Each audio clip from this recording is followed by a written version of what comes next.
Okay, let me share my screen here. Okay, go to the first slide. Want to get this thing together. Okay. I think I should be unmuted, right? Yep, you're unmuted and everything looks good on our end. Okay, let me go back here. Let me get rid of that thing. All right, great. Well, thanks for the introduction. It's nice to be here today to give you an overview of our research on cancer as a metabolic disease.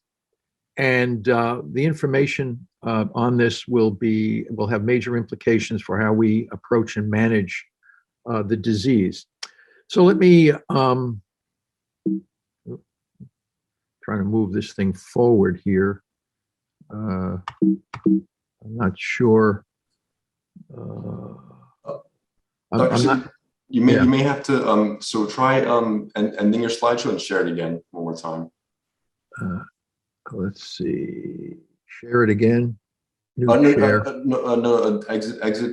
slideshow. So right click on your slideshow and hit end show. Okay. Oh, all right. I see. Yeah. Okay, and then start it one more time. Okay, let's see here if it works. I wasn't able to move forward. Okay, share. Okay. Try moving forward now. All right. Oh, still a little not able to move forward here. Let's see.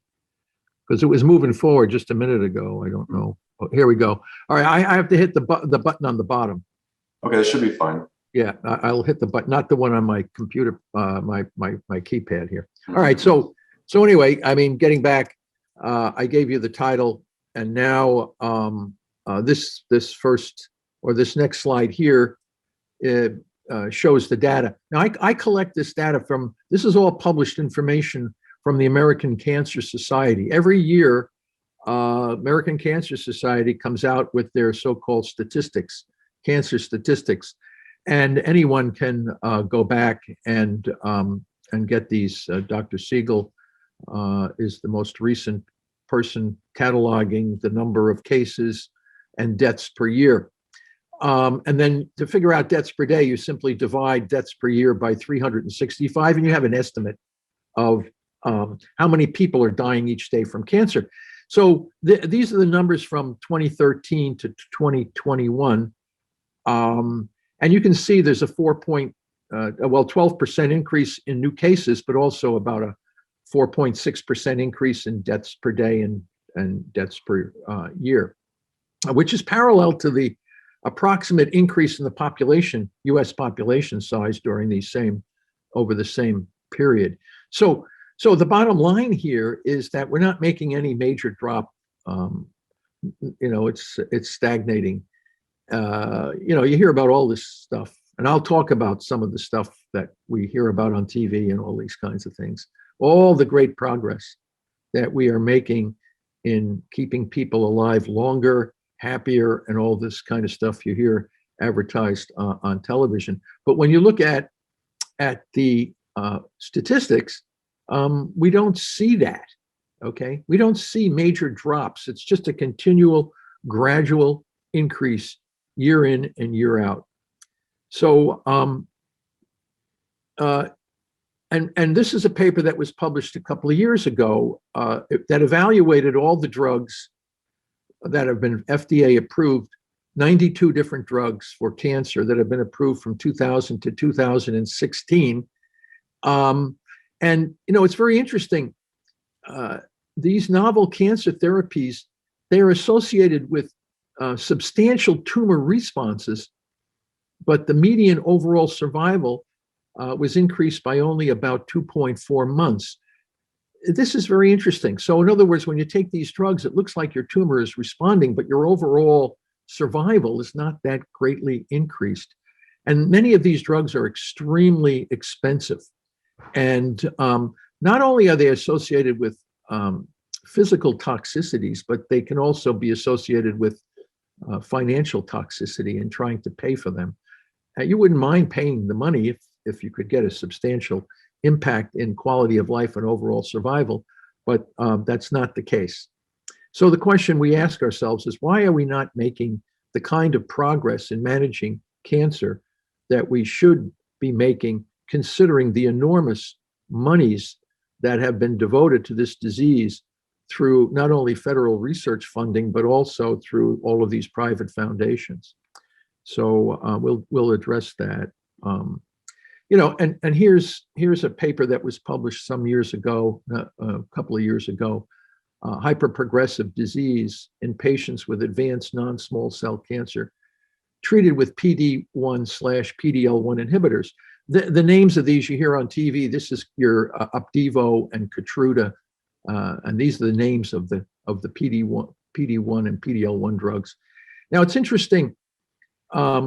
There are some, and you can see the poor overall survival that you have here for lung cancer. You're up to 22 years is the most. You can see the patients start at 138 patients, and you can see how fast they drop off. Now, the standard of care, the toxic drugs that they use, you don't get a really good long-term survival for lung cancer. But with Opdivo and Keytruda, you can get, some patients can, in fact, do well. The majority of patients don't show any therapeutic benefit. But what's most disturbing is that there is about 15 to 16% of the patients treated with these drugs actually die much faster. It's called hyperprogressive disease. And this is seen now. More and more papers are coming out, not only for lung cancer, but for a variety of different cancers. The treatments themselves accelerate the speed with which the patients die. And you often don't hear that when these drugs are discussed. But anyway, there's a number of, this is a paper, you can read it.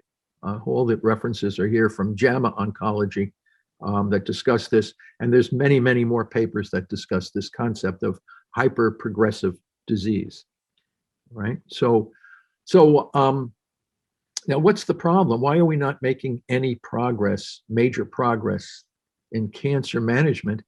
And that's because we have misunderstood the nature of what cancer actually is. So this paper we just recently published with my colleague, Dr. Christos Xenopoulos from Semmelweis University in Hungary, world expert on mitochondria. Can the mitochondrial metabolic theory explain better the origin and management of cancer than can the somatic mutation theory? And I'll be discussing these concepts so that you have a clear idea about both of these theories. So what causes a growth-regulated normal cell to become a growth-dysregulated cancer cell? So this cartoon here of a cell shows you the organelles. This is the nucleus, this large section here, endoplasmic reticulum, Golgi apparatus, all these different organelles. But the organelle, the mitochondrion here, this is a cross section. It's like a spaghetti network through the cytoplasm. This is the organelle, the mitochondrion, that's responsible for the generation of most of the energy in our cells. We breathe air. We call oxidative respiration, and the oxygen in the air that we breathe serves as an acceptor of electrons to generate ATP, adenosine triphosphate, which is the gold currency for energy. Without ATP, nothing in our lives, in our brain, any of our organs can work. Without ATP, and ATP is life, ATP is energy. Without ATP, nothing can grow. So the ATP in our cells is largely produced in this organelle, the mitochondria. Mitochondrial respiratory damage is the origin of cancer, and I'll present the evidence for this. So what happens, this organelle, and I'll show you how it can become damaged. And once it becomes damaged, it releases these reactive radicals that cause the mutations in the nucleus. So the somatic DNA mutations and most other abnormalities seen in cancer cells are downstream effects of mitochondrial respiratory damage. So the mutations and the cancer, and I'll show you why cancer is not a genetic disease. All of these mutations that people seem to focus on are all downstream effects. They're not the cause, they're the effects. The cause of cancer is a mitochondrial disruption of oxidative phosphorylation, respiration.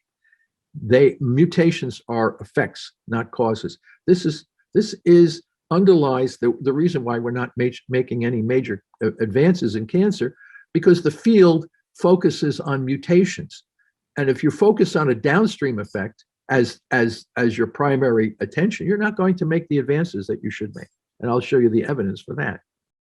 If you want to learn how to implement the ketogenic diet and the Press Pulse protocol into your cancer management, just visit school.com/keto for cancer, the new community by our research analyst Johnny Rockermeyer.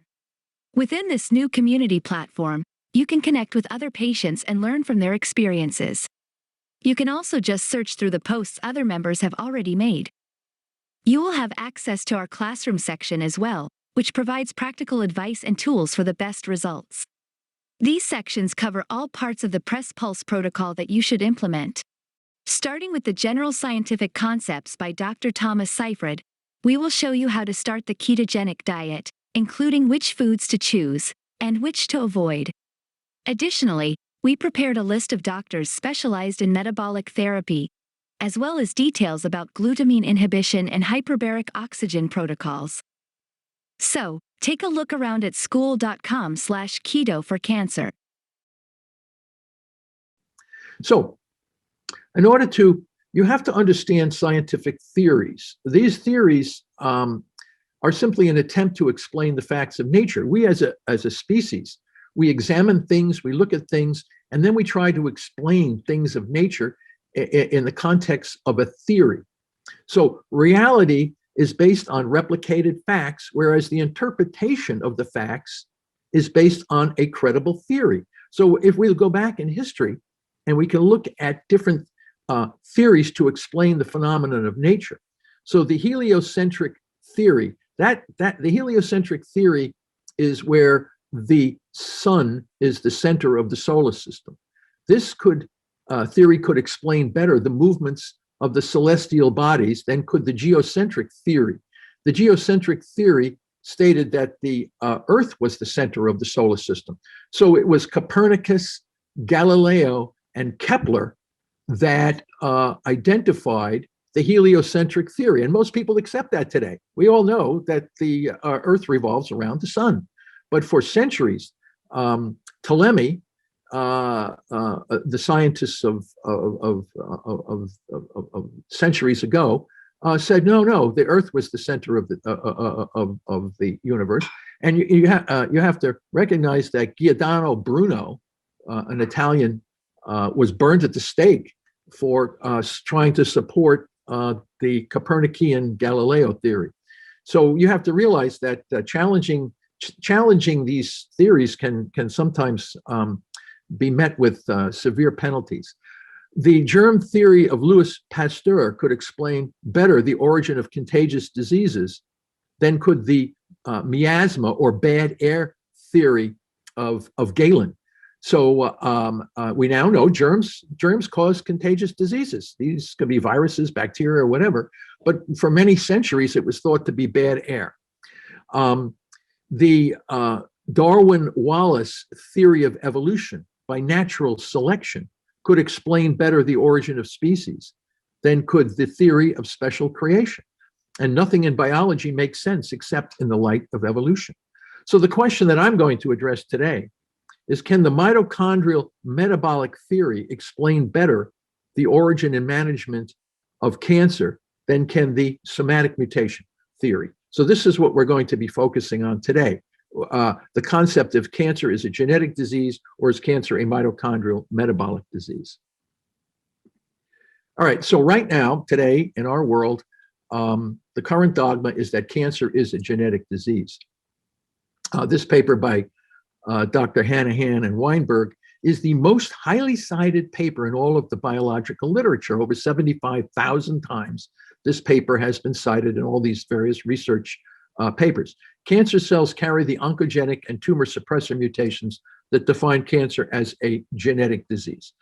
And this concept now, if you go to freshman biology in college, medical school, this is what is discussed. Cancer is a genetic disease. There is no other discussion of alternative theories on cancer, and everybody's looking for cancer mutations and all this kind of things that you read about and hear about. And it's also supported by the National Cancer Institute. How cancer arises. This is, if you go on to the National Cancer Institute website, webpage, how cancer arises. It says right here, cancer is a genetic disease, that it is caused by changes in genes that control the way our cells function, especially how they grow and divide. Cancer is caused by certain changes to genes, the basic physical units of inheritance. Genes are arranged in long strands in DNA called chromosomes. So the National Cancer Institute, a branch of the National Institutes of Health, clearly says that cancer is a genetic disease. So obviously, if all the medical schools and all the universities in the classrooms and the National Cancer Institute are saying the same thing, this becomes a dogma. It becomes an irrefutable truth that no one begins to question. So this is the importance of what we're looking at here. And then, the hallmarks of cancer. This was put out by Hanahan and Weinberg. Sustaining proliferative signaling, okay? Evading growth suppressors, and I'll go into a little bit more of this. Activating invasion and metastasis, I'll be speaking about this. Enabling replicative immortality. Inducing angiogenesis, which is abnormal blood vessel growth in the tumor tissue. And resisting cell death. So all of this is controlled by gene mutations according to the somatic mutation theory. And it's also important to recognize these are random gene mutations are controlling all of these hallmarks. And then to solidify the dogmatic view of the somatic mutation theory, we present these little figures and diagrams. A car speeding out of control because it has genes that accelerate the rate of cell division. And we have mutations in tumor suppressor genes. In other words, you cannot stop cell division out of control. And people, if you want to know what cancer is, people say, what is cancer? The definition of cancer is cell division out of control, okay? Cell division out of control is the definition of cancer. According to the somatic mutation theory, these are mutations in proto-oncogenes or tumor suppressor genes. This is the definition. And then here's another image that is often used in biology textbooks. The accumulation of random somatic mutations cause the development of a cancer cell. So a normal cell is here, then you collect 1, 2, 3, 4, I don't know, it could be hundreds of mutations, one mutation, nobody really knows. And then you move this cell from normal growth regulation to a dysmorphic looking cell that is dysregulated in cell growth. And here's a comment from Dr. Vogelstein from Johns Hopkins Medical School. We now know precisely what causes cancer, a sequential series of alterations in well-defined driver genes, okay? So you have a lot of different kinds of mutations that you see in cancer cells, but only the driver genes are the most important for driving the dysregulated growth of these cells. Okay, let me go here. And as a consequence, you hear about, personalized therapy, precision medicine. These are the terms that have been derived from the view of cancer as a genetic disease. So we take biopsy material from tissue, and then we look, this individual here is looking at cancer cells from a biopsy material of a person's breast tissue, and looking for extra copies of a particular gene. And that information then will tell you whether or not you should do this or that for diagnosis and possible therapy. And here's the situation, observer effect. When you take a biopsy of a particular tissue, you run the possibility of creating inflammatory oncotaxis. And what that means is that you disturb the microenvironment of the tissue, which can increase the risk of spreading the tumor cells further through the tissue or even throughout the body. We call that an observer effect. It's as if you were to approach a wasp hive in the middle of the day and stick it there's a possibility that the wasps will come out of the hive and sting you. All right. So you've changed the environment, and this now we now know can also contribute to the spread. It's a risk factor for the spread of some cancers, something to keep in mind. Okay, so we're going to challenge the somatic mutation theory with significant information that seems to be either not or people want to hear it. So these are the Nico monkeys, and they don't want. When you come up with a new idea, challenging a dogmatic view, most people in the field, they don't want to look at the information, they don't want to talk about it, they don't want to hear about it. Okay, this is the kind of basically you ignore it when something is against your dogmatic view on anything. Oftentimes, it's not possible to accept this. So I'm going to go through with you now and show evidence, published papers that challenge the somatic mutation theory of cancer. So how did the idea come about that cancer was a genetic disease in the first place? Well, this scientist, Theodore Boveri, in 1914, published a paper suggesting the possibility that the dysregulated growth of cancer cells could be due to abnormalities in chromosomes, the genetic material in the cell. However, it was very interesting. If you read this paper, Boveri came into this field with no knowledge of cancer, and he was very apologetic. He said that, I know nothing about cancer. I just have this idea. Maybe it's right, maybe it's not right. I don't know, but let me just write it anyway. Well, the field embraced Boveri many years later and anointed him as the founding father of the somatic mutation theory. And I'm sure Boveri would be very displeased by this because he knew nothing. He was completely ignorant of cancer. And he says that. He says, I'm an interloper and I don't really know anything about cancer. And now, with more and more analysis of tumors, we're finding some, not all, very, very few, but they're there, where some cancer cells have no mutations. And how is it possible? Now, this doesn't happen a lot. Most cancers do, in fact, have all kinds of mutations, and I'll talk about that. But there are some cancers that don't have any mutations, and they've been looked for, and you can't find them. So how can you have a disease caused by mutations if there are some tumors that have no mutations? And this is published, and most of the people in the field either ignore it or don't discuss it. Now, the driver, this is new information over the last couple of years. Cancer driver genes found in normal cells. What does that mean? What do you mean? I was just telling you from the work of Vogelstein that the driver genes are the genes that make and drive the dysregulated cell growth. Well, now with deep sequencing, we're looking at tissues in people, and all kinds of tissues in normal people that never develop cancer, yet they have expression of these so-called driver genes. How can you have driver genes in normal tissues that don't form cancer? So there's no discussion about tumors that have no mutations or normal tissues that have the driver genes that never form cancer. Not discussed, but yet it's in these papers. And then we know some carcinogens do not cause mutations, like asbestos. Asbestos doesn't cause mutations, but asbestos is a powerful carcinogen. And then the rarity of cancer in chimpanzees is very perplexing in light of the somatic mutation theory, because the chimpanzee and the human arose from a common ancestor, and they're our closest biological relatives, 98% similar in genetic and protein sequence structure. Yet cancer is extremely rare in chimpanzees. In fact, there's never been a documented case of breast cancer in a female chimpanzee, despite the fact that over 30,000 American women each year die from breast cancer. So what's going on? Well, it's predominantly diet and lifestyle. The chimps are eating the diet and they have a lifestyle very similar to the way it was when they first emerged.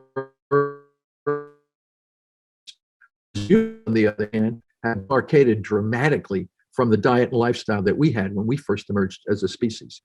There's a non-mutagenic origin of metastatic behavior, and I'll talk about that. Metastasis is the most deadly aspect of cancer. And now I'm going to talk about the nuclear transfer experiments, which are another fact that completely undermines the somatic mutation theory of cancer. And as I said before, I published this paper in 2015. very highly cited and acknowledged and read paper.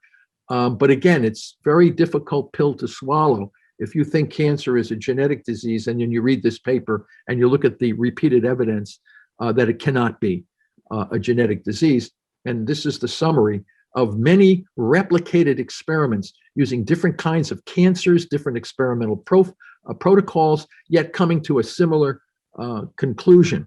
So let's look. We have a normal cell in the green. We have a nice nucleus, no mutations. We have these little bean-shaped mitochondria, very healthy, producing energy through oxidative phosphorylation. Normal cells beget normal cells, and if they divide, the growth, they have regulated division, regulated growth. Cancer cells beget cancer cells. They have, most cancer cells, yes, have a lot of mutations in the nucleus. They also have defects in the mitochondria. Oxidative phosphorylation respiration is defective. Cancer cells beget cancer cells, and these cells have dysregulated growth, right? They growth out of control. Dysregulated is the origin of cancer. So the question is, what is responsible for the dysregulated growth? Is it the mutations in the nucleus, or is it the abnormalities in the cytoplasm in these mitochondria? So this was clearly addressed by asking what happens when you move the nucleus from a tumor cell and now place it into a normal cytoplasm with normal mitochondria. And the cells that you got were regulated in growth. In other words, they were like normal cells. They didn't have dysregulated growth, despite the presence of the cancer nucleus, okay? On the other hand, if the nucleus of a normal cell was to be placed into the cytoplasm of a tumor cell with abnormal mitochondria, the cells either died or the ones that didn't die had dysregulated cell growth. Just the opposite of what you would have expected. Here, this should have had the dysregulated growth, and this should have been the normal growth, just the opposite. Newer experiments are showing that if you replace the abnormal mitochondria with normal mitochondria, you can get regulated growth. All of this information clearly and profoundly says that cancer cannot be due to the mutations in the nucleus. They are due primarily, cancer is due to abnormalities in the mitochondria in the cytoplasm. That's what all of this information points to. So there's a fundamental, profound misunderstanding in the scientific cancer field that on the origin of the disease. So somatic mutations are not the origin of cancer. How do we get cancer? How does it arise? Well, this goes back, as was said in the intro, that Warburg, the German scientist from the 1920s, 30s, he passed away in 1970, actually. But he clearly showed that cancer arises from chronic damage to cellular respiration, the way we get energy from oxygen. Energy through fermentation gradually compensates for insufficient respiration. Fermentation is energy without oxygen. It's a very primitive, ancient form of generating energy. Cancer cells continue to ferment glucose in the presence of oxygen, which is referred to as the Warburg effect, and we call this aerobic fermentation. Cells should not ferment in the presence of oxygen. Cancer cells continue to ferment in the presence of oxygen. Very abnormal. Now, there was a lot of controversy about Warburg's findings, but we discovered that cancer cells also ferment an amino acid, glutamine. Glutamine is the most abundant amino acid in our bloodstream, the most abundant amino acid in our body. It's an amino acid, glutamine. And this cancer cells will ferment glutamine. They can burn glutamine in the absence of oxygen for energy. And we call this the Q effect to make sure it's different from the Warburg effect. Q is the singular letter that identifies glutamine in the biochemistry profile. So this is the missing link in Otto Warburg's central theory that we now know that cancer cells survive on fermentation, but they will ferment lactic acid from glucose, and they'll ferment succinic acid from glutamine. So the cancer cells are deriving their energy from fermentation rather than from oxidative respiration. Now, the important issue here is that enhanced fermentation is the signature metabolic malady of all cancer cells. We've looked into this. So if you look at cancer, all these cancer cells have different mutations. There's different cell types, all these kind of heterogeneity, but they're all fermenting. So the signature metabolic malady is fermentation driven by glucose and glutamine. And you'll come to realize that if we target glucose and glutamine, we can manage the majority of cancers. So let's look at the evidence to support Warburg's central theory that cancer is damaged respiration. So this is an electron micrograph of a mitochondria, because these are tiny, tiny organelles in the cytoplasm of the cell, and you need to use electron microscopy to really see the structure of the organelle. So you can see these nice stripes you see here through the normal mitochondrion, and these are called cristae, and they contain the lipids and proteins of the electron transport chain that allows us to generate ATP, energy from the oxygen that we breathe, okay? So the cristae, you see how beautiful the structure is. These are very sophisticated organelles.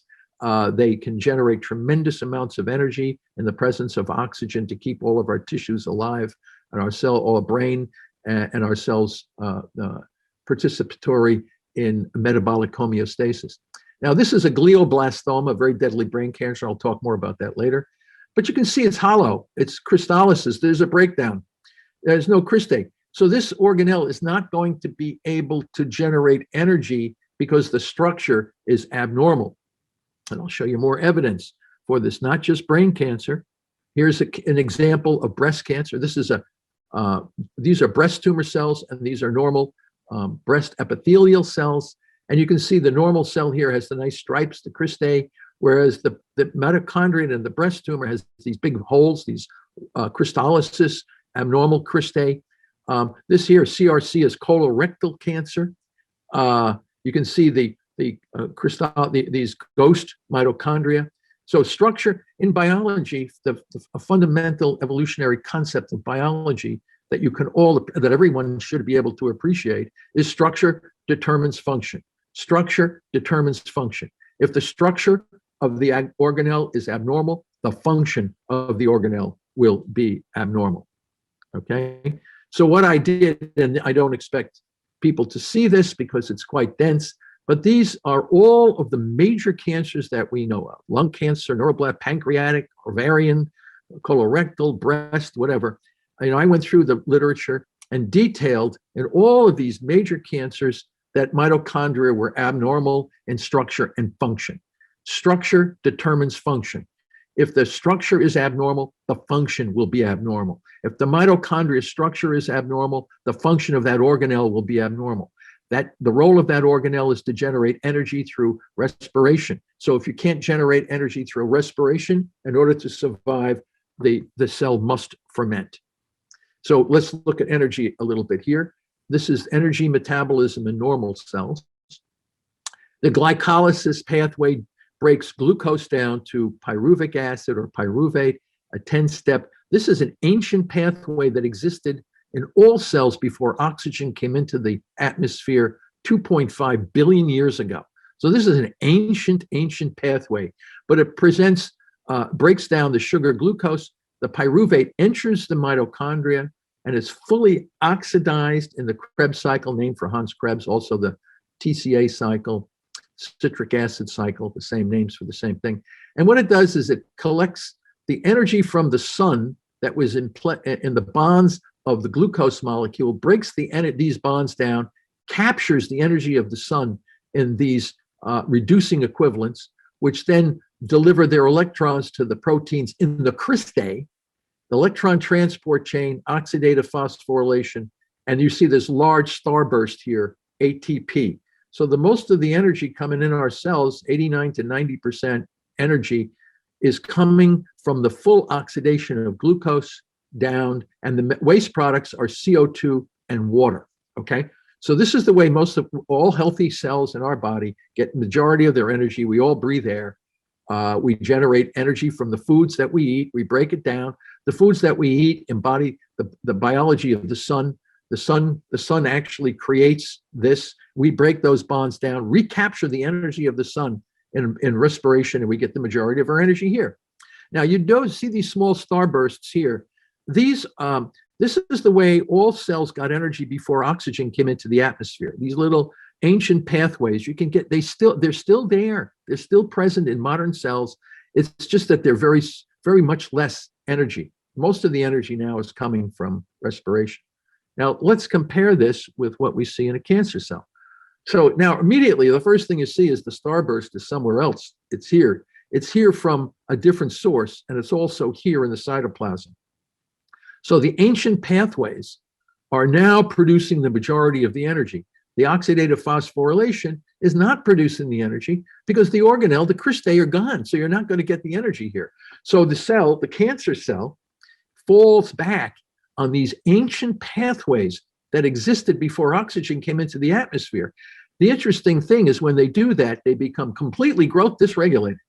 And the waste products, lactic acid and succinic acid, acidify the microenvironment of the tumor cell, making the spread of the tumor cell through the tissues much greater because of all the waste that's now creating acidification, which doesn't occur in the normal cells. You don't get any of this. So the cancer cell is simply falling back on ancient pathways, acidifying the microenvironment. And this is driven, these fuels are driven. Here's glucose, and what's driving here is the glutamine. The glutamine, the amino acid glutamine, is driving this part, and the sugar, glucose, is driving this part.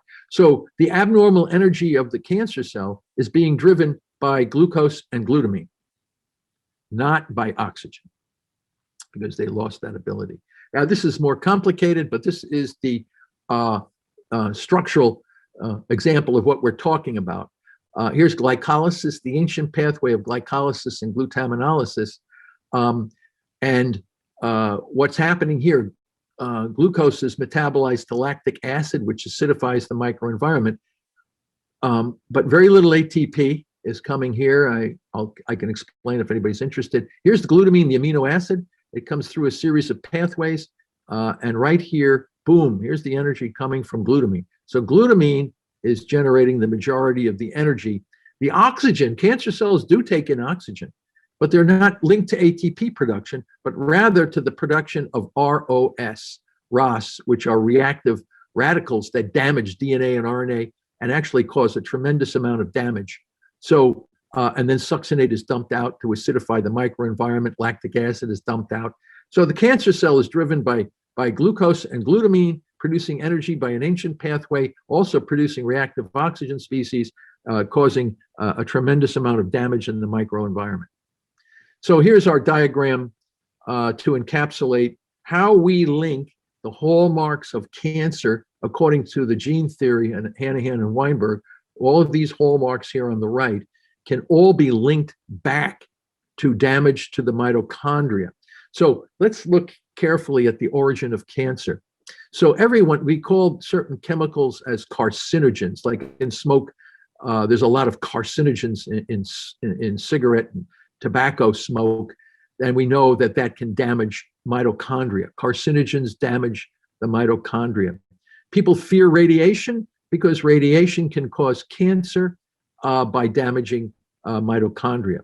Intermittent hypoxia, like sleep apnea and occlusion of a blood vessel or something, can create intermittent hypoxia, which will damage the mitochondria, okay? Systemic inflammation can damage the mitochondria. Obesity is linked to systemic inflammation. Obesity, excuse me, is the second most, behind cigarette smoke, is the most provocative agent for damaging mitochondria. Rare inherited mutations like the BRCA1 gene. You heard about Angelina Jolie with the BRCA1 having, breasts and ovaries removed or what have you. A lot of women, a lot of people, many, not everyone, but some people do this. So these mutations are risk factors. They are risk factors because they damage the respiration. All of these provocative agents are risk factors. Oncogenic viruses like papilloma and hepatitis, they damage the respiration, and also age. The older you get, the more likely you can have a damage to your respiration, leading to disruption of oxidative phosphorylation. And this had been known for many years. This was called the oncogenic paradox, because no one could figure out how all of these disparate risk factors could cause cancer through a common pathophysiological mechanism. And if those of you who read the book Emperor of All Maladies by Sid Mukherjee, which was on the New York Times bestseller list for many years, and received the Pulitzer Prize for the book, He struggles with this. He had no idea, as Mukherjee in the book, how all these different provocative agents could cause cancer through a common pathophysiological mechanism. And we solved the paradox. We know that all of these provocative agents will cause reactive oxygen species, ROS. And these ROS are carcinogenic and mutagenic. So the ROS cause the mutations in the nucleus, all right? So the mutations are an effect. They're not the cause. They're a downstream effect of mitochondrial damage. But when the mitochondria can't produce energy through oxidative phosphorylation, they upregulate fermentation through substrate level phosphorylation. And what happens is, what is upregulating SLP? Fermentation. And it is the oncogenes. So the oncogenes are facilitators of the fermentation process. They allow the cell to take in more glucose and glutamine. So when you can't breathe, if a cell doesn't die right away, but it's chronic, it's a chronic progression over time, the cell gradually upregulates fermentation. You get the Warburg effect and mitochondrial fermentation, okay? And now you can link all of the hallmarks of cancer that people think are really important are all downstream effects of damage to the mitochondria. So we're spending millions of dollars and spending massive amounts of scientific research on these hallmarks that all can be linked back to damage to the respiration. And now that we know this, there are very clear ways by which we can solve this cancer problem quite effectively. And as I said, we published this paper on the origin of ATP synthesis in cancer, because without ATP, cancer cells can't grow. Without ATP, none of the cells can grow. So the first thing you want to do is, where does the energy come from that drives the beast, which is the cancer? And it's coming from fermentation. So again, normal mitochondria have the nice stripes, the cristae. We get most of our energy by breathing air. We have very little risk of cancer. However, as the damage to this organelle occurs over time, you can see here's the final result, which is a complete damage to the mitochondria. And you get the transformation from respiration energy in the green to red substrate level phosphorylation, which is directly correlated with malignancy. The more malignant the cancer is, the more it ferments. The more malignant, the more it ferments, the more malignant it is. All right? What's driving the fermentation? Glucose and glutamine are driving the fermentation. So this malignancy is directly related to fermentation driven by glucose and glutamine. Now let's look at metastasis. All right, because this is the most fearsome aspect of cancer. 90% of all cancer deaths are due to the fact that the cancer cells, which start in some tissue or organ, now begin to spread through your body. And that's what's referred to as when someone says, oh, I have stage 4 cancer. Stage 4 cancer means it's already spread. It has metastasized. It has spread to different organs. And the first linkage of a metastasis to a non-random, it's actually a non-random process. 1889, this person, Stephen Paget, was studying breast cancer, showed that breast cells spread to organs in a non-random way. He referred to the cancer cells as seeds, and where they go, the soil, to what the soil is like, liver, kidney, spleen, these other organs. And the seed soil, we solved the seed soil hypothesis by showing that the seeds are like mitochondria, macrophage is a different kind of cell, and I'll discuss this in a minute. And they do a non-random spread through the body. So here's a picture of metastasis, an artwork that was produced. The green cells here are the cancer cells. Okay, so these are the green cells are your cancer cells, and this is the non-random metastatic cascade, a non-random metastatic cascade. Because if you have colon cancer, breast cancer, ovarian cancer, the process follows this cascade. The first thing that happens is the cancer cells bust through the basement membrane, and they start to locally invade the tissue from where they started, a local invasion. The second step is intravasation, which means they enter into the bloodstream. They go through the blood vessel wall and enter into the bloodstream. They are not killed by the immune system because, as I will show you, they are part of the immune system. So they're not only are they not killed by the immune system, they actually suppress our immune system to be dysfunctional. That's because these cells, and I'll show you, they are part of the immune system. They're macrophages, actually.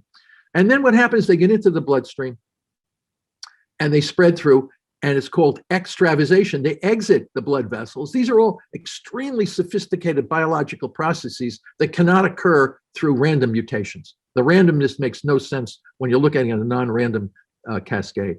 So they extravasate and they set up secondary tumor formation. So if this were a breast tumor, breaks through the basal membrane, gets into the bloodstream, and then you'll get the tumor cells in the lung, the spleen, sometimes the brain, different organs.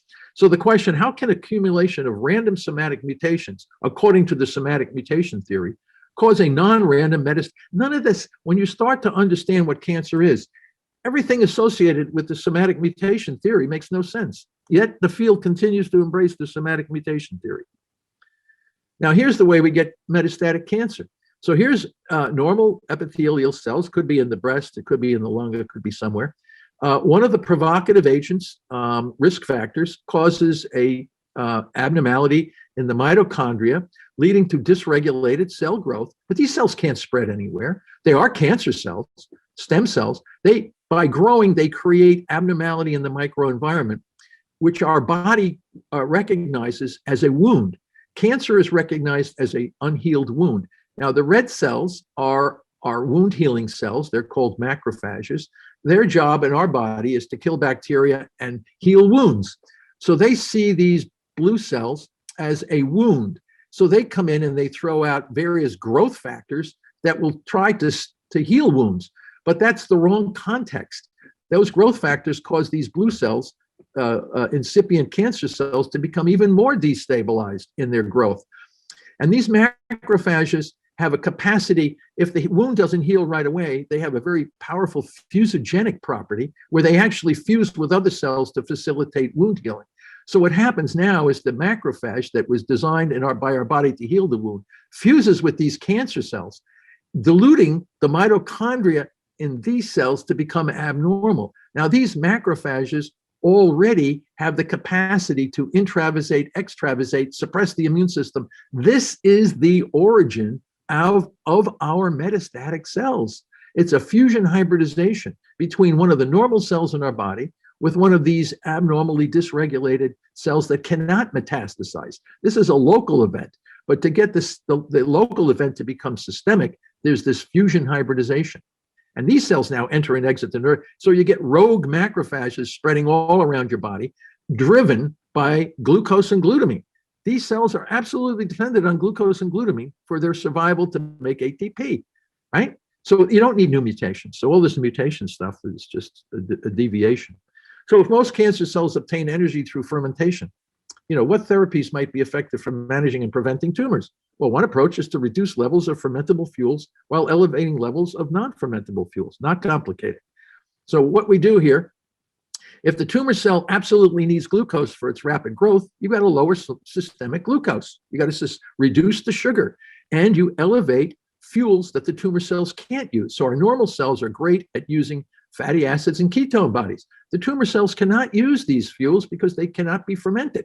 They have to be respired. So the tumor cell becomes at a competitive disadvantage when you lower the fuels that are absolutely needed. Water-only fasting, calorie restriction, or ketogenic diets all will lower blood sugar levels, elevating ketones, which the tumor cells can't use. Okay, so we developed the glucose ketone index calculator. It's just a simple tool to monitor. Now, this was for brain cancer, monitor therapeutic efficacy for brain cancer, but we now know all of the major cancers suffer the same problem. All the major cancers need glucose and glutamine. So, but for lowering glucose and elevating ketones, which puts most cancer cells in a defensive position, we built this little simple calculator. And Keto Mojo is the meter that you can buy from Amazon, and it will measure blood sugar and blood ketones. And if you can get a ratio, the GKI ratio of 2.0 or below, you are now putting your body, the body, into a state of nutritional ketosis, which is depriving the tumor cell of the glucose needed to grow.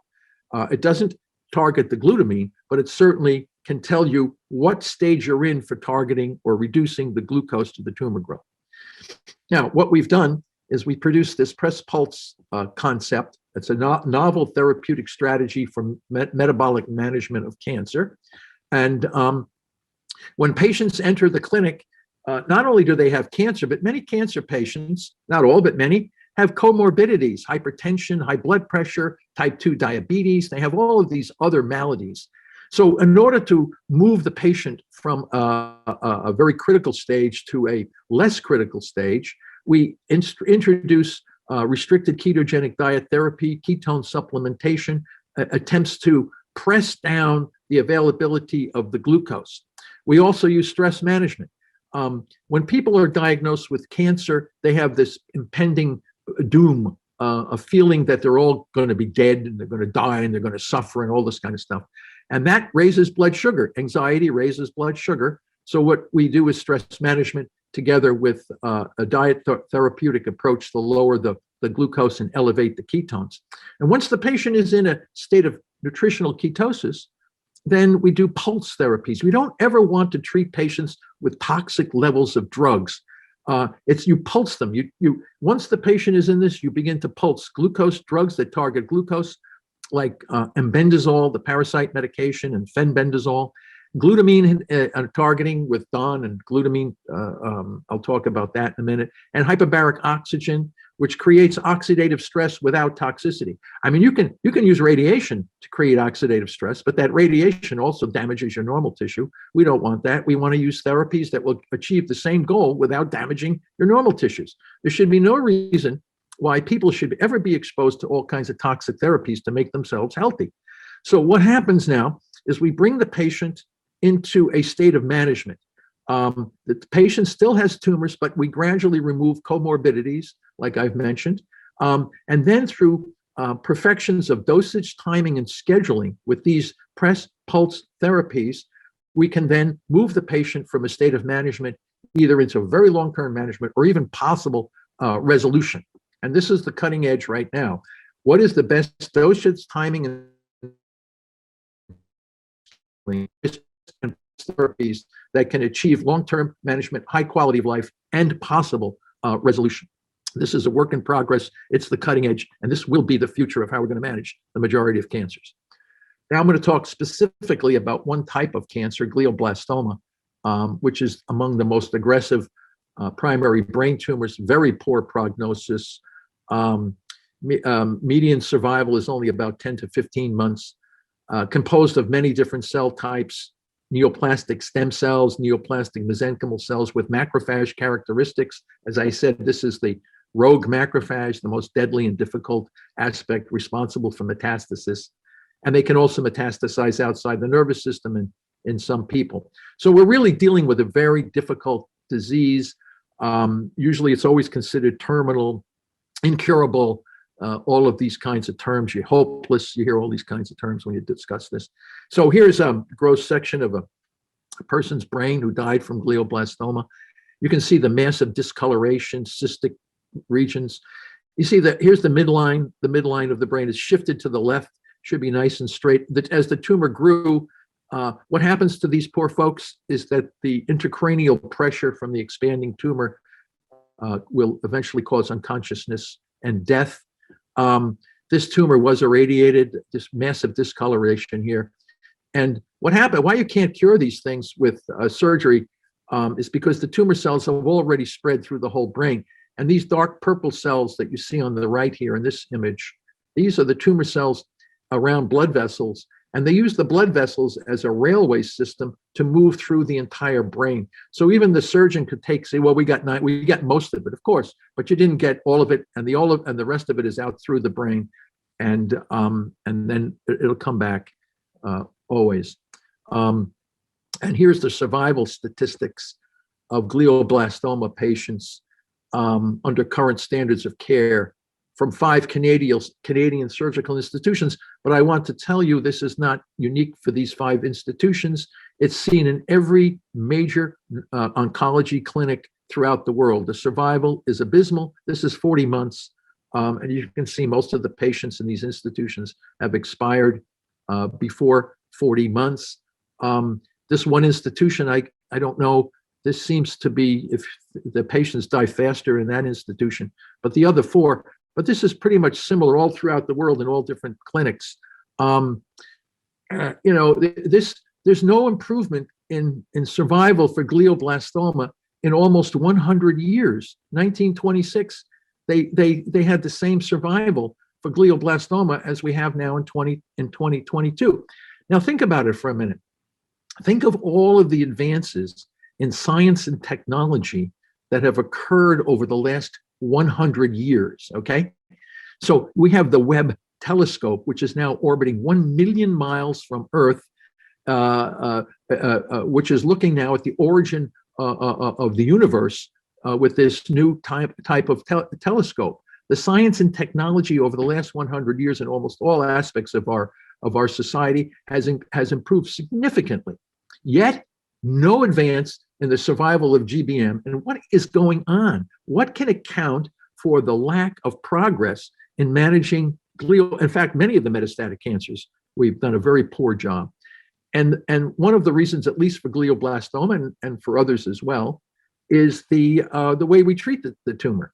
Okay, so the patient is diagnosed, they do surgical debulking, and right after surgical debulking, radiotherapy is given to the patients.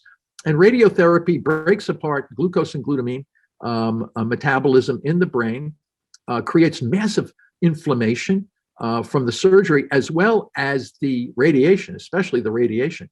As when the brain is irradiated, the head swells, your head gets hot, your brain gets hot, you swell. So in order to reduce the swelling from the radiation,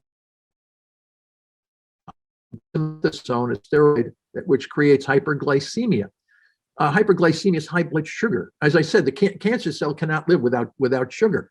So the very treatment the radiation itself creates a high increase in blood sugar. The dexamethasone used to reduce the swelling creates high blood sugar. The radiation breaks apart the glutamine-glutamate cycle, freeing up massive amounts of glutamine.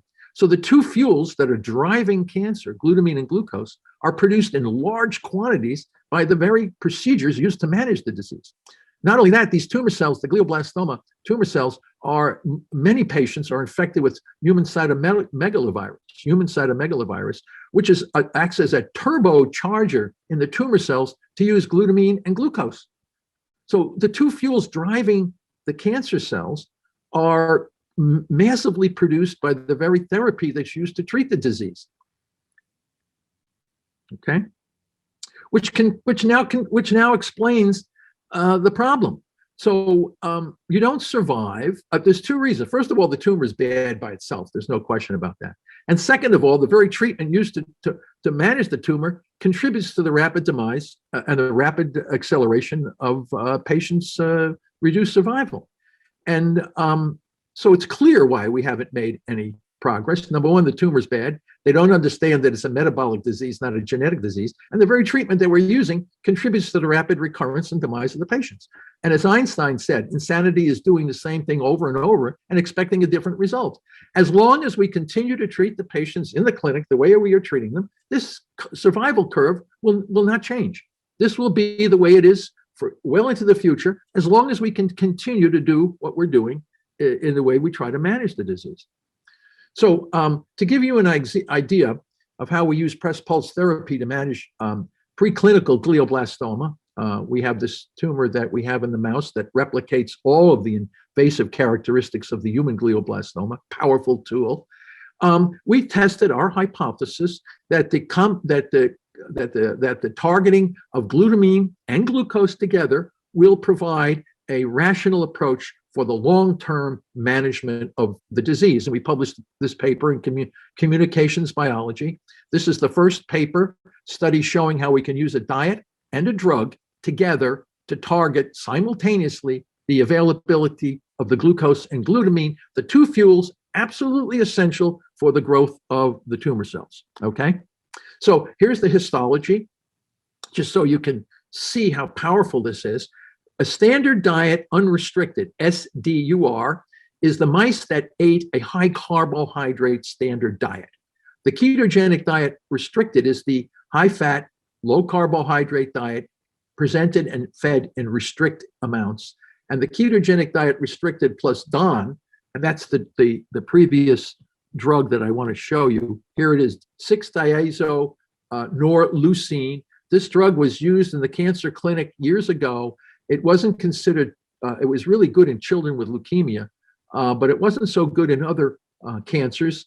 They said it had toxicity and it wasn't able to resolve cancer. Well, it never targeted the glucose, and they gave the drug in very high concentrations. So you have to know what to do. You can't just do stuff without understanding the biology of the disease.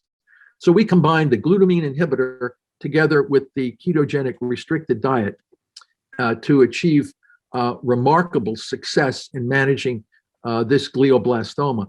So here, now, if you look at here, you see this dark blue on the left. Those are the rapidly growing glioblastoma cells, and they're migrating, they're invading deeply into the white part of the normal part of the brain. And when you look at them at a higher power, you can see the cells are piled on top of each other. They can't grow any faster than they are growing. Now you give them the ketogenic diet by itself, and you see there's much less density, and they're not invading as much into the normal part of the brain. This is the wider area. And you'll see spacing. So the cells are there, they're dividing, they're still growing, but they're not growing as fast. So the restricted ketogenic diet, which is targeting glucose, is causing the cells to grow less aggressively. But now when you combine the diet with the drug, this is all dead cells. These are all the tumor cells that are now dead. Massive death of the tumor cells. So you slaughtered these tumor cells. So they cannot survive without the glucose and the glutamine. The diet targets the glucose, the drug DON targets the glutamine, and together you can slaughter and remove these tumor cells, get rid of them. And here, the most important thing of any cancer therapy and treatment is two things: quality of life and overall survival. That's how you determine whether or not something is working. If you take drugs and things and you say, well, my tumor is shrinking, but I'm sick all the time and I feel horrible, you really want quality of life and overall survival. So this is what we have demonstrated by using press pulse diet drug combination. So this blue line here, look how fast the mice will die if just allowed to eat the high carbohydrate diet. So you can see very quickly, just like of course, the mouse metabolic rate is 7 times faster than that of a human. So you can see them, they die very quickly over a few days. Whereas the humans, you saw, they don't survive much beyond, 3, in the case of humans, 3 years in the GBM. But now you take, okay, so the guys eating the high carb diets die quick because they have plenty of glucose and glutamine. The guys getting the ketogenic diet restricted live a little bit longer, but they all die too. So you're shutting down the glucose, but not the glutamine. Then you use the high carbohydrate with DON, the glutamine inhibitor. They survive a little bit better, but they're all dead as well. Now you take the diet and the drug together, and you get long-term survival. These guys look very healthy, and now with dosage, timing, and scheduling, we're keeping these guys alive much longer. And it really works well against pediatric glioblastoma, these very deadly childhood brain tumors. I'm telling you, this diet drug combination is really very effective, non-toxic, and can keep why? Because we're targeting the nature of what the tumors need. So, and the other remarkable phenomenon that we found is that when you deliver the drug DON together with the ketogenic diet, this is liquid chromatography mass spectral analysis of the drug in the brain near the tumor. And what you see here is that you get much more drug on target when you deliver the drug with the ketogenic diet restricted. So this is really, really remarkable. So the ketogenic diet facilitates drug delivery to the tumor. Now let's see what happens when we try it on human. Okay, let's do press pulse therapy for the metabolic management of glioblastoma in a patient. So this young man came into the clinic, and my colleague, Dr. Elsaka from Alexandria, Egypt, read our work and said, oh, we have to definitely do metabolic therapy for patients in the clinic. So he said, okay, so we looked at this young man. He was a corn farmer. He came in to the clinic, and his whole left side of his body was paralyzed. His leg didn't work, his left leg and his arm, and he had a glioblastoma on MRI imaging analysis. So the patient was fasted water only for 3 days, and then for 21 days given a very low carbohydrate diet, 900 kilocalories. And then the tumor so we had 3 weeks of, little over 3 weeks of metabolic treatment. and then his tumor was removed in an awake craniotomy. And when he recovered, he was continued to give intermittent fasting, restricted diets with hyperbaric oxygen therapy for 3 months. He was doing remarkably well. I mean, he was back walking, he was up and around, he was back home. Then he had to go do this radiation. So I said to Dr. Elsaka, why are we doing radiation on this patient when he's doing so well? And he said, well, this is the standard of care. We have to do this. We have no choice. Whether you're in any clinic in the United States or anywhere in the world, they do radiation and chemo. And the chemo is temozolomide, TMZ, a toxic alkylating agent. So but we still kept him on the diet, did hyperbaric oxygen, radiation, and temozolomide for 9 months, over a 9-month period. And then he went back after the treatment, 3 months on a low carbohydrate. He was doing great. MRIs, everything looked pretty good. He handled all of these treatments really well. And as you can see here, the glucose ketone index, we brought it down into the therapeutic zone, 15 months. He was doing really well. Here's the tumor in his brain. You can see the tumor here, this white part. And you can see the big shift to the right, the midline shift, the red line is shifted from the tumor. But as the tumor begins to shrink from the treatment, the midline shift straightens out. He went back. The guy was doing really well. He was back out in the farm doing his work in the corn. He was a corn farmer.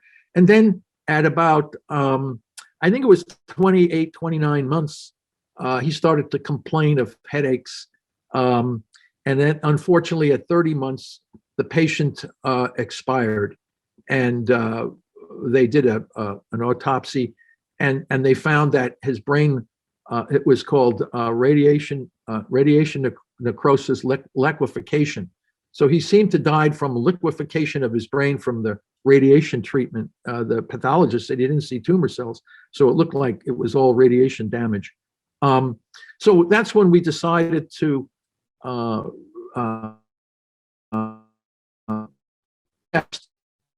maybe ketogenic therapy should become the standard of care for glioblastoma rather than toxic radiation and what they're presently doing.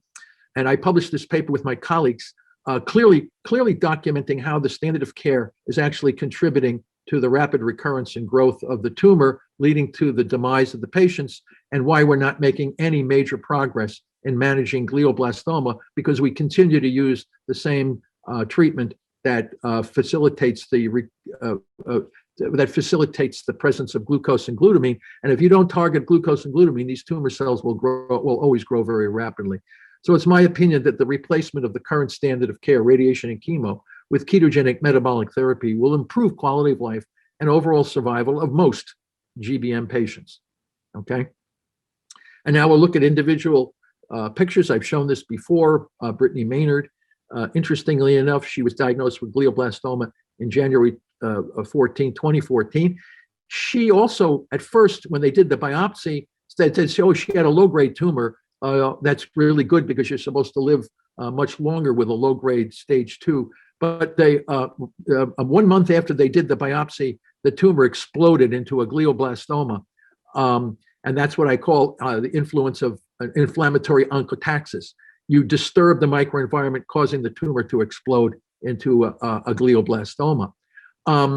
Here's her picture right after she got married. She was a big article in People magazine, My Decision to Die. She was from California. Oregon, the next state up north, has a right to die, death with dignity. So you're allowed to take your own life if you are confronted with a terminal disease like she was with glioblastoma. So here she is before she died, and you can see her face doesn't look like it looks here. This swollenness is from high-dose steroids. It's called moon face, and that's a characteristic that this young lady was given high-dose steroids to try to reduce the inflammation in her brain. And we know that high-dose steroids will increase the level of glucose so that it's actually driving the growth of her tumor in an attempt to reduce the inflammation. And this is another tragic case, Danny Sheehan. He just recently passed away in 2021. He was a young man from here near Boston. and he had a pineoblastoma, which is similar to adult glioblastoma, but it occurs in kids. And he was diagnosed in 2017 with this tumor, and you can see him shortly before he died.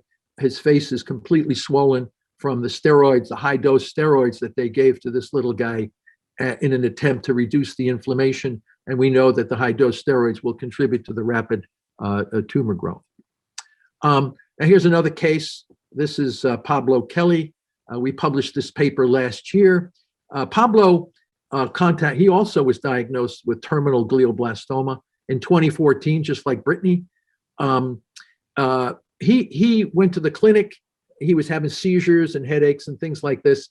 And they said, they did the histology and said, you have a glioblastoma, a terminal cancer. And but he himself, he resisted the strong arm tactics of his clinical team to do radiation and chemo. He said, no, I don't want to do that. And he said, well, you're going to be dead in 9 months if you don't do that. So no radiation, no chemo, no steroids. So Pablo contacted me and I said, I just told him, I said, well, you can try metabolic therapy, see what happens. So he shifted. He didn't do radiation chemo, and he went on a very low carb, zero carbohydrate diet, more like a carnivore diet actually, but it was still quite low in carbs. And now he's still living. He has a web page. You can talk to Pablo and ask him questions about his story and what he's done. He's out now almost 90 months, 8 years, I guess, will be August. He'll be out 8 years survival. But there's a bigger story behind why he's alive. And let me tell you about this. So what Pablo did, and we have 5 years of detailed information on how he measured his blood glucose and ketones many times a day, several times a week, depending on the situation. His blood glucose and ketones were managed well. His GKI was 2.0 or below. And he was very aggressive. Now, then 3 years after initiating the metabolic therapy, he decided his tumor continued to grow. We didn't cure his cancer. All we did was slow down the rate of growth. And by 3 years after his diagnosis in 2017, he decides to have a debulking surgery. He never had surgery at the beginning. He just did metabolic therapy. So after 3 years, he reduced the size of his tumor. He thought he was cured, but then the tumor started growing again slowly, and he went back on the metabolic therapy, a carnivore kind of it. That's not so debilitating. He was eating steaks and lamb with butter on it and things like this. You can talk to him on his webpage. And then the tumor was managed. And just recently, last year, he had his second debulking surgery. And, he's going through these procedures, but he's still alive, and he has a good quality, generally a good quality of life. And he did metabolic therapy alone. Now, here's the situation, and I know this is complicated, but there's several reasons for why Pablo is still alive with a terminal glioblastoma. Number one, he rejected standard of care. Okay, that's number one. Number two, he went on a metabolic therapy. Number three, his tumor had this mutation called IDH1 mutation. This is I call it a gift from God.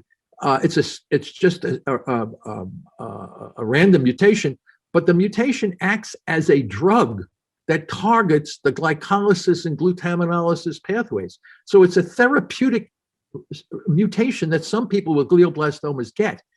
It's not known how or why, but the answer is that we know that mutation restricts the glycolytic pathway and the glutaminolysis pathway, thereby shutting down the availability of glucose and glutamine to the tumor. This, together with his young age, this together with his metabolic therapy, altogether are keeping him alive for all these different reasons. So our bodies naturally can randomly produce or acquire a mutation that actually acts as a drug. And together with the diet, we put it all together. And this guy is just very fortunate to not take radiation and chemo, and to be very fortunate in acquiring a mutation that acts as a drug targeting glucose and glutamine, if you can believe it.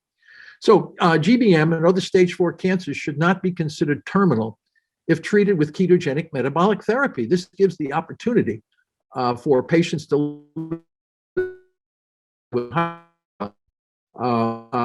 and potentially overall better survival. Are you passionate about the groundbreaking and heroic research of Dr. Thomas Seyfried on metabolic therapy and cancer? So are we. That's why we've created something special for you, in collaboration with Johnny Rockermeyer, a German book publisher and translator. Introducing our collection of meticulously crafted books that distill the essence of Dr. Seyfried's work. Dive into the science and discoveries. These summary books are your gateway to understanding the intricate world of metabolic ketogenic therapy in a clear, concise, and engaging way. Whether you're new to the subject or a seasoned enthusiast, our books offer insights that can change your life. Ready to explore this transformative knowledge? Visit our website at www.cancerasametabolicdisease.com to get your copy. You can buy the ebook there directly and the paper book via the provided links. Here's the best part. A portion of every purchase goes directly to support Dr. Thomas Seyfried's groundbreaking research. That's why the direct ebook purchase is the best option to donate as much as possible. You can see all of the donations Mr. Rockermeyer has already made at www.ketoforcancer.net. That's right, when you buy our books, you're not just investing in your own knowledge, you're also contributing to the future of cancer research. Help us make a difference. Together, we can drive change and save lives. So the paper that we wrote, can the mitochondrial metabolic theory explain better the origin and management of cancer than can the somatic mutation theory? Absolutely. You read this paper, I understand it could be kind of difficult. There's some scientific literacy that's required, but we set up the thing. So the geocentric theory says that the Earth is the center of the solar system. The sun and all the planets revolve around the Earth. As you can see, this was complicated for centuries. The orbitals were very confusing, but when the sun was placed in the center of the solar system, the orbits of all the planets made a much greater amount of sense and could be much more easily explained. So we consider the geocentric theory comparable to the somatic mutation theory, a real mess of confusion in trying to manage cancer, because instead of putting here's where the nucleus is the center of the disease, and here's where the mitochondria becomes the center of the disease. The mitochondrial metabolic theory, it can explain better the origin and management of cancer than can the somatic mutation theory. So it is not clear how many years or decades it will take for the cancer field to recognize that the mitochondrial metabolic theory can explain better the origin and management of cancer. I don't know how long it's going to take. People just have to know about it. So the conclusions, most cancers, including glioblastoma, and I didn't get a chance to talk about breast cancer, lung cancer, colon cancer, but all the cancers are very similar. They all depend on glucose and glutamine. Cancer is not a genetic disease, so you have to realize this. It's not a genetic disease, it's a mitochondrial metabolic disease, relying on substrate level phosphorylation for energy. This is the hallmark of all the major cancers. The simultaneous restriction of glucose and glutamine will help manage most cancers. This will be the way we manage.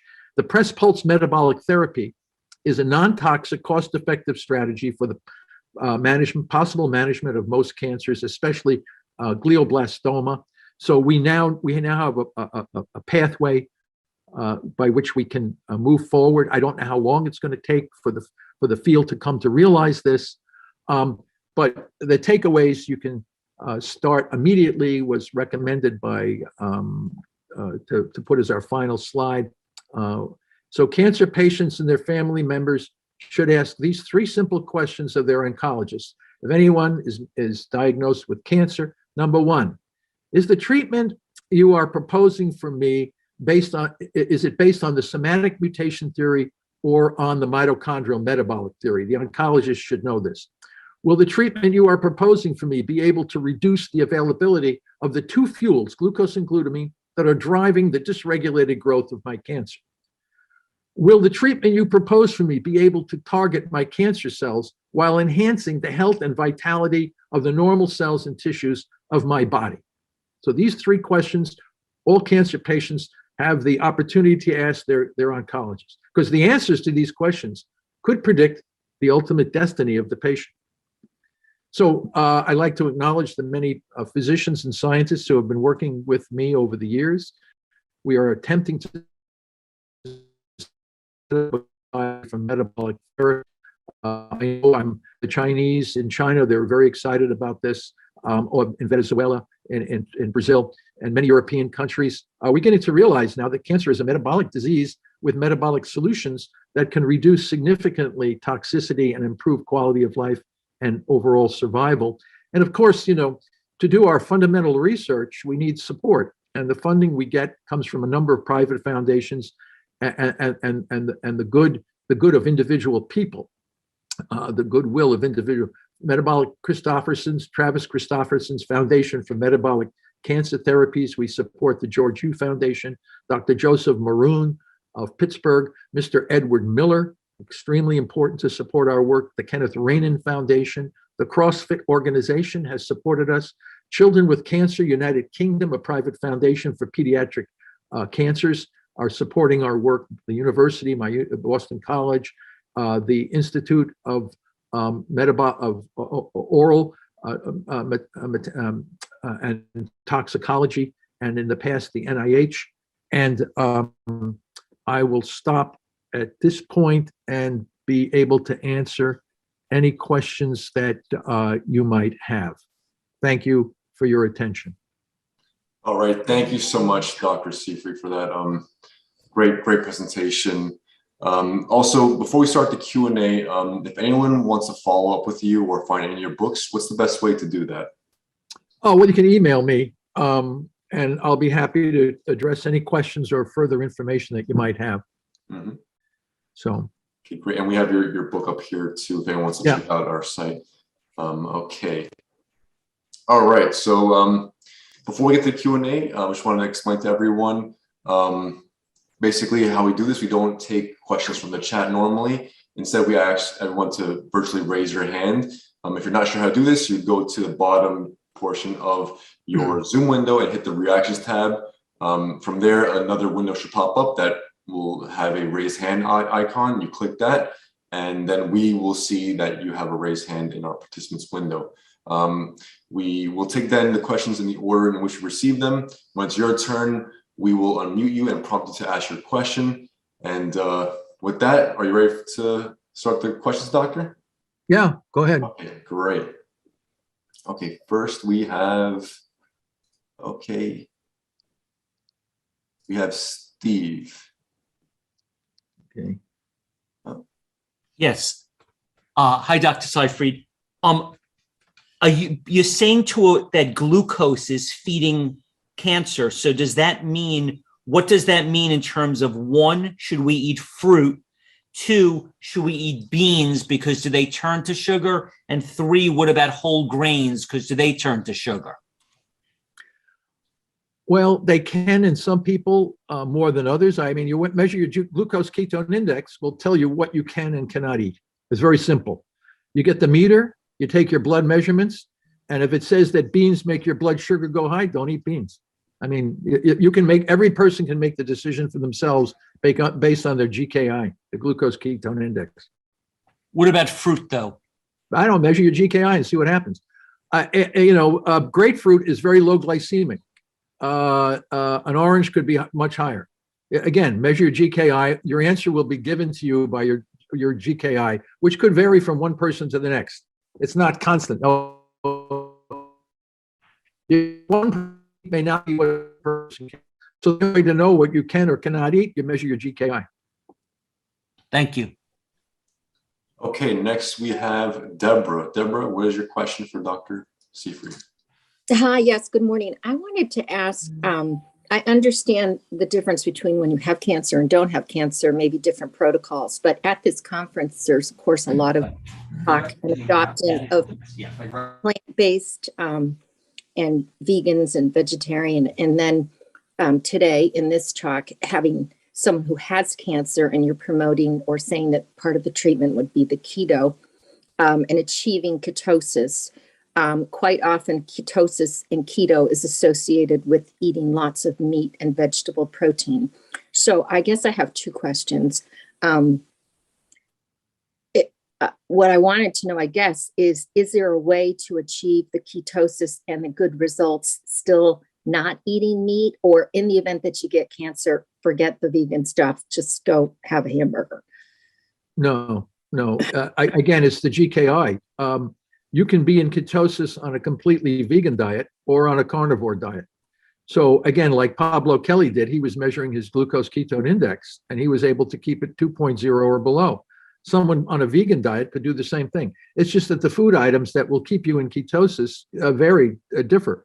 Again, it's mostly due to low carbohydrate. The lower the carbohydrate you have in the diet, the better you're going to have a GKI value. And again, this is like the last question. We can't know that for each person unless they do their own measurements. And we find it varies tremendously what one person can eat, what the other person cannot eat. And it all comes down to, so if you're going to be a vegan or a carnivore or whatever, as long as you can keep a low GKI, then that is one way to reduce the rate of tumor growth.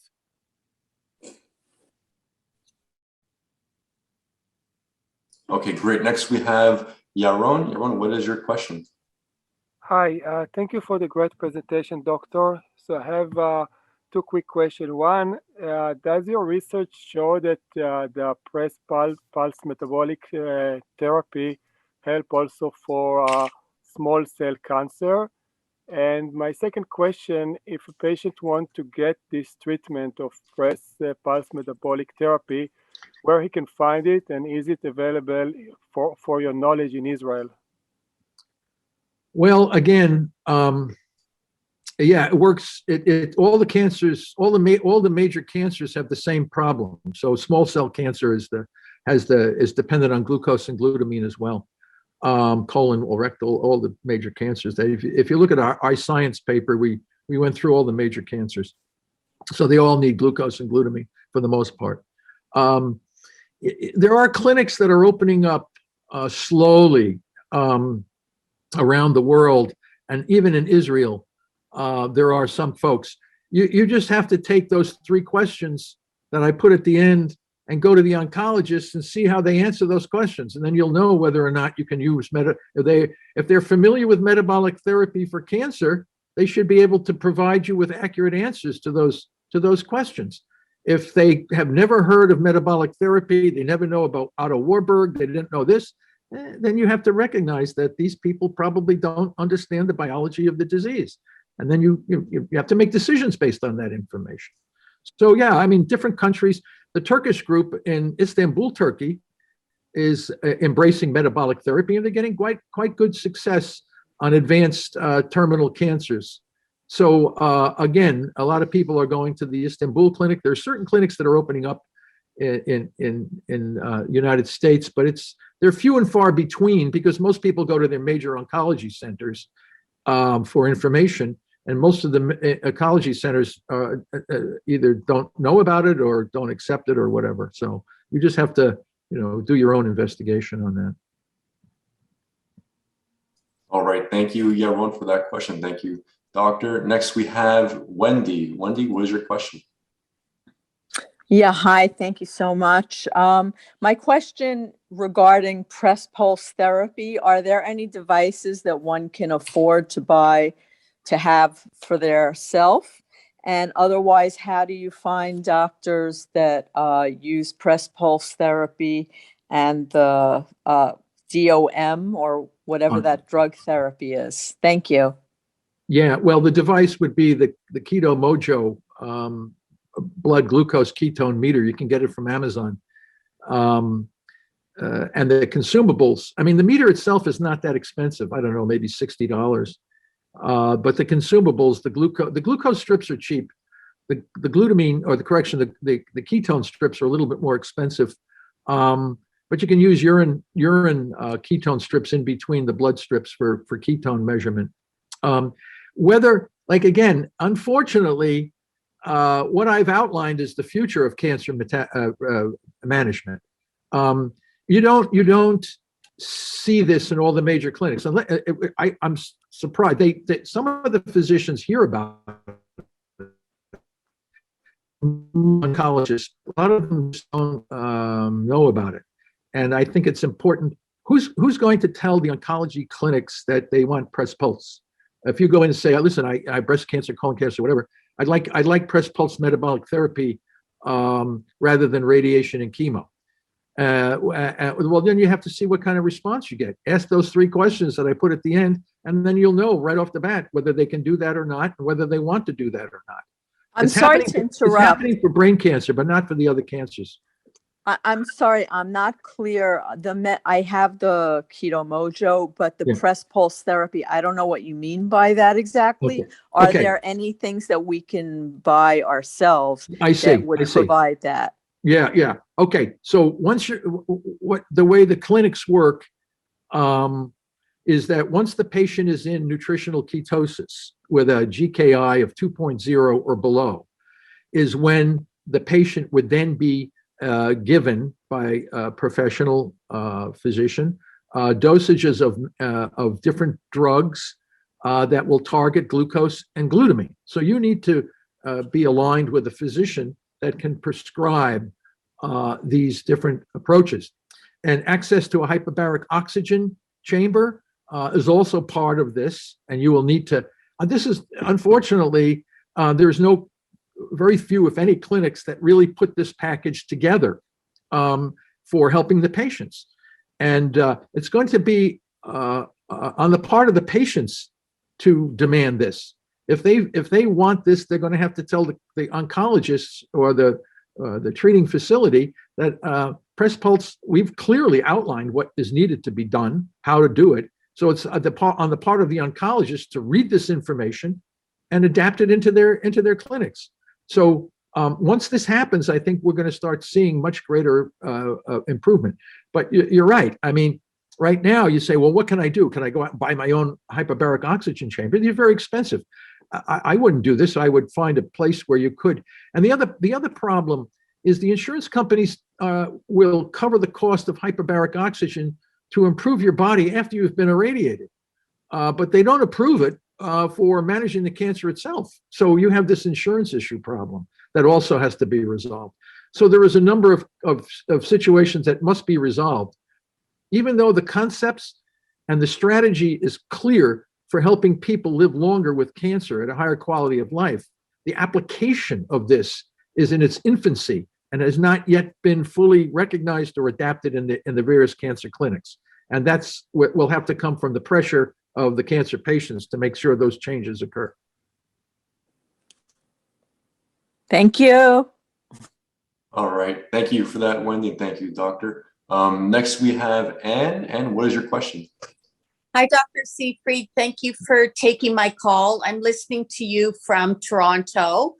I was diagnosed 2 years ago with stage 4 high serous ovarian cancer. They did a 10-hour surgery followed by 5 months of IV/IP chemo. I was on a very strict keto diet, and my CA-125 numbers have remained very low, around 10, 11, 11, 12. And then gradually the last 6 months, I've gone a little bit more plant-based, introducing more beans and more grains. And listening to you today, obviously, I think you've answered my question. The GKI will indicate whether I'm in ketosis or not anymore. I think that was my question. Yeah, well, just like when I showed with Pablo Kelly in his managing of his glioblastoma, there is some slippage a little bit, but he has come into a new diet and lifestyle that kind of maintains, and I think maintains the slow growth. Let's put it that way. Again, he's not cured, but he's, and like yourself, at some point, if you can get access to the other parts of the press pulse strategy, you can discuss this with your oncologist. If you now that you have this information, you can discuss this and discuss options that may help you maintain a quality of life and a management of the tumor. So I think you have the what I gave you, and now you can discuss this to see if you can continue to maintain very, very slow, if maybe resolution of your tumor. I don't know, but at least that's what you can do. Thank you. Thank you very much. All right. Thanks, Anne, for that. And now next we have Tony. Tony, what is your question? Yes, last July I was diagnosed with low-grade B-cell follicular, which progressed to moderate diffuse large B-cell non-Hodgkin's lymphoma. And I've been on CHOP-R for 4 cycles. I've got 2 more to go, obviously the prednisone. And curious if this metabolic theory also applies to lymphomas. I see most of the lectures are about solid tumors. Yeah, lymphomas are the same as the others. They're bathed in glutamine because they're in the blood. And when you look into the scientific literature, you'll see the mitochondria in lymphomas. All the different blood cancers have defective respiratory capacity. Therefore, they're based on fermentation, just like the solid tumors are. So, yeah, I mean, it's remarkable when I looked into the scientific literature and looked at the mitochondria and all these cancers, they're all defective. And what that means is they have to use glucose and glutamine. So lymphomas, non-Hodgkin's lymphoma, or even Hodgkin's lymphoma, they require glucose and glutamine. So again, that's the common problem. And if you look at your treatment, CHOP, I mean, CHOP is a cocktail of toxic drugs that will break DNA, stop replication. Yeah, you can get effective treatment for that, but also pulling the plug on the glucose and glutamine can do it without toxicity. I mean, you can manage cancer with toxic, really radical toxicity, of course, but at the same time, you put normal cells of your body at risk for damage from radiation and chemo, which is not healthy. On the other hand, you can manage the cancer by selectively targeting glucose and glutamine using press pulse metabolic therapy. But as the questions I've said, most oncology, bring it up to your oncologist and say, can I do press pulse metabolic therapy, and see what they say. And then you'll know the answer to your question. Thank you. All right, thanks, Tony. Next, we have Cheryl. Cheryl, what is your question? Hi, Dr. Seyfried. Well, Tony just asked my main question, and I have a second question, but first I just want to thank you so much for your work and your commitment to finding the real truth. So my question is, if someone has a watery cancer, like specifically double hit non-Hodgkin's lymphoma, and he's been doing conventional standard of care treatment for over a year. I think it's mainly experimental chemo, and he's survived so far. Can he benefit by switching to the metabolic therapy, or does it ever become too late? Well, I don't think anything, for the most part, becomes too late. If the patient is still cognitive and still functional, you can always integrate metabolic therapy. And I don't want to say that metabolic therapy alone it should be used. I mean, there are many people who do conventional standards of care and they combine it with metabolic therapy because in general, when you're into a state of water fasting or ketosis, the normal cells of your body get healthier. So you're always going to be helping the normal cells do this, and can reduce some of the toxicities of these powerful toxic chemicals. The work of Longo has shown that people who are who are on water-only fasting do have much less toxic effects from the standards of care. So I always think that yeah, it can be used together with standards of care.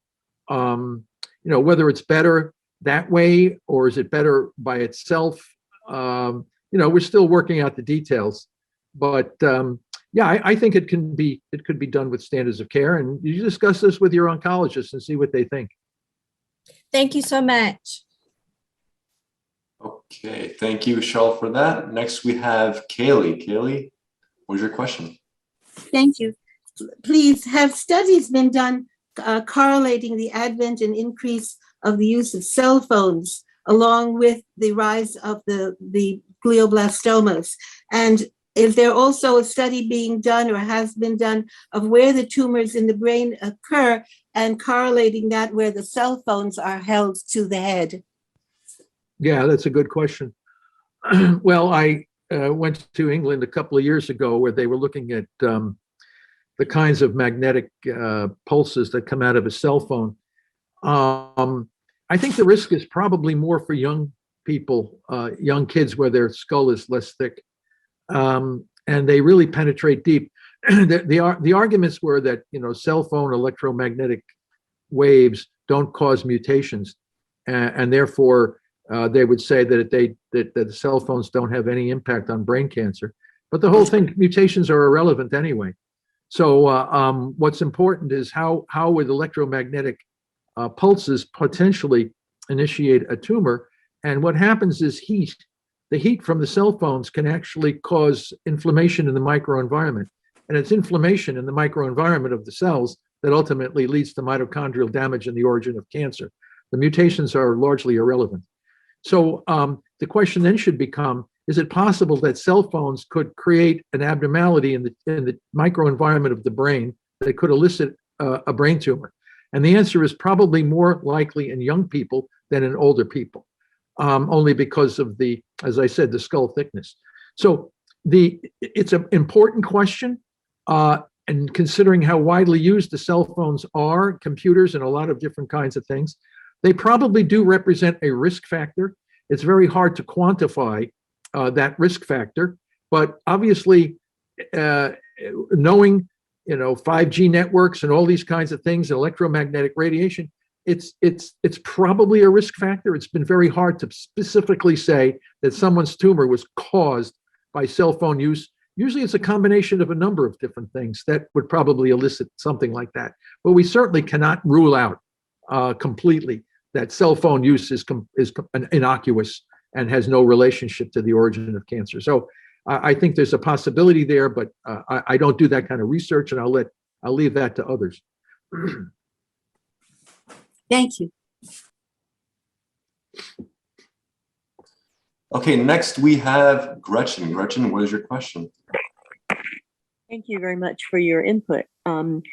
As you reject the standards of care for cancer, and it would appear that you respect and have done an extensive amount of research and publishing, have you respectfully researched the cancer work of Nishio Kushi in macrobiotics, part of the collection of the Smithsonian's National Archives?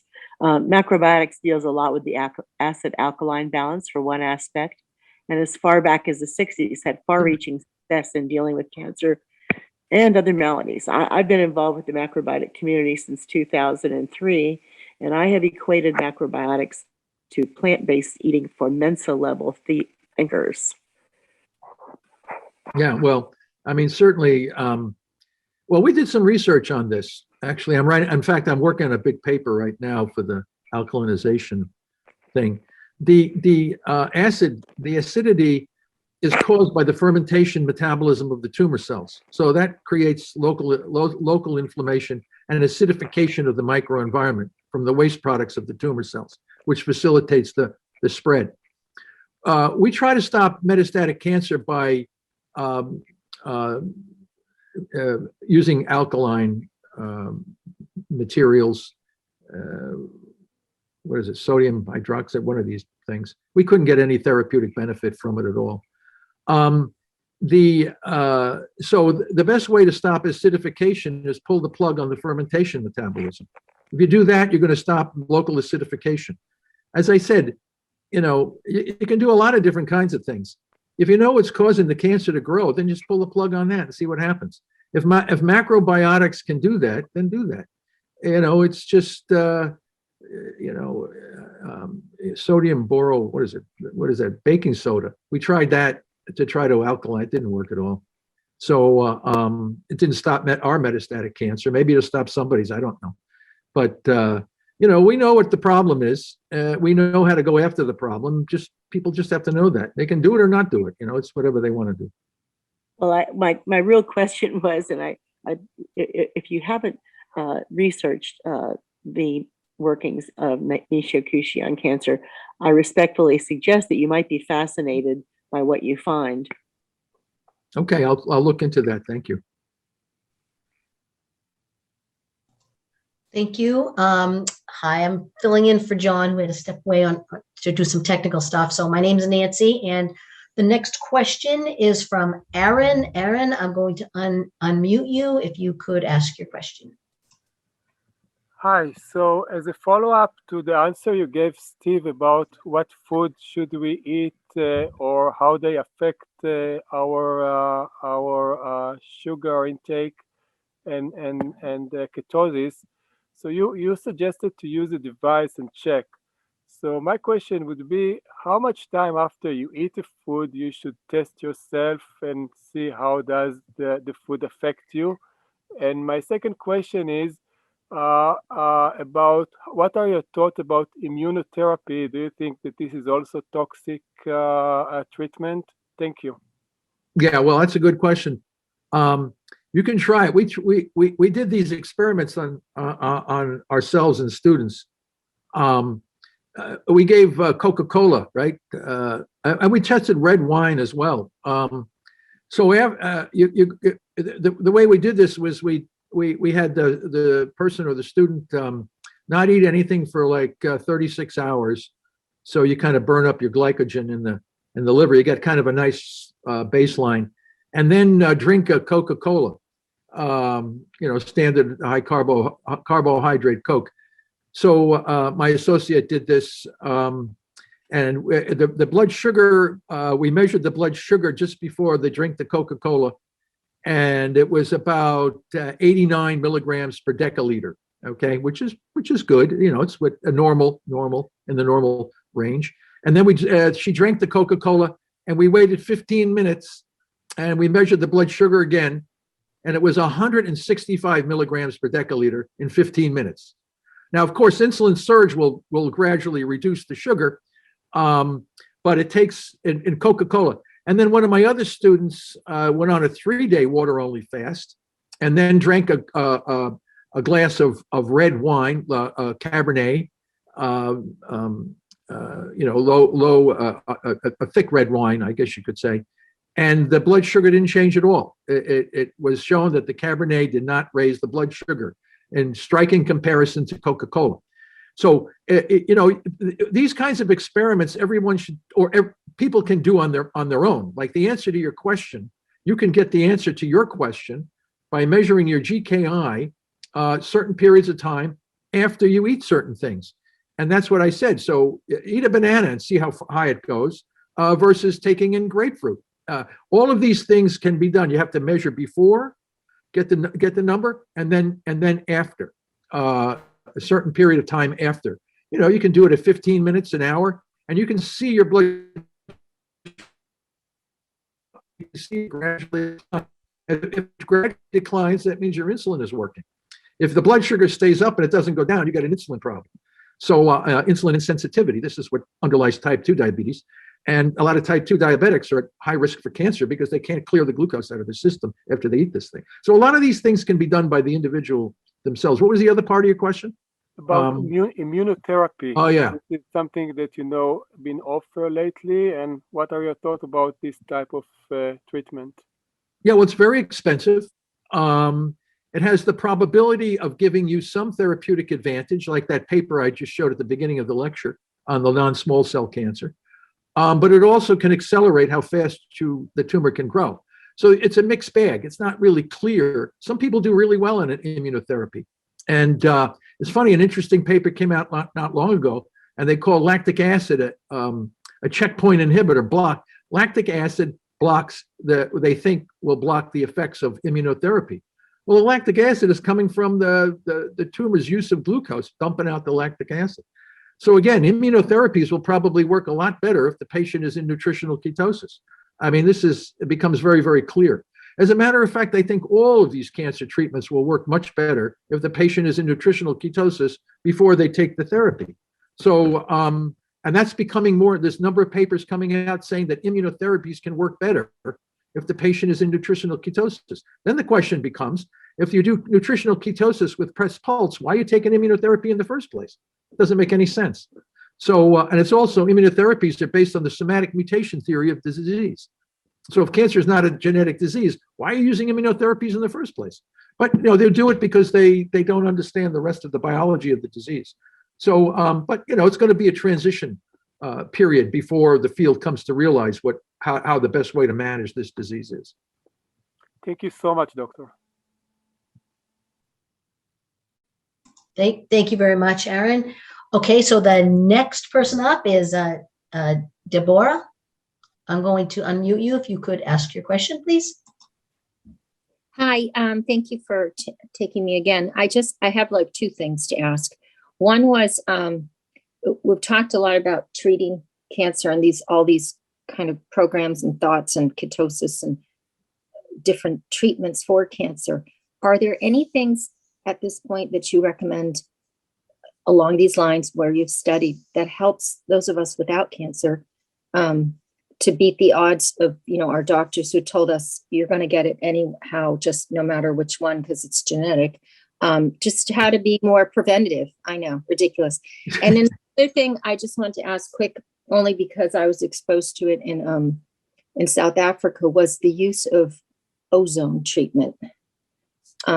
And what your thoughts were about ozone, if it's just hocus pocus or if it's actually something that's beneficial in it, because it was in a preventative nature, at a health spa thing. So those are my questions. Thank you. Yeah. Well, the ozone part of this is we tried that, and there are some examples, I think, in the literature. It's not like many publications on that.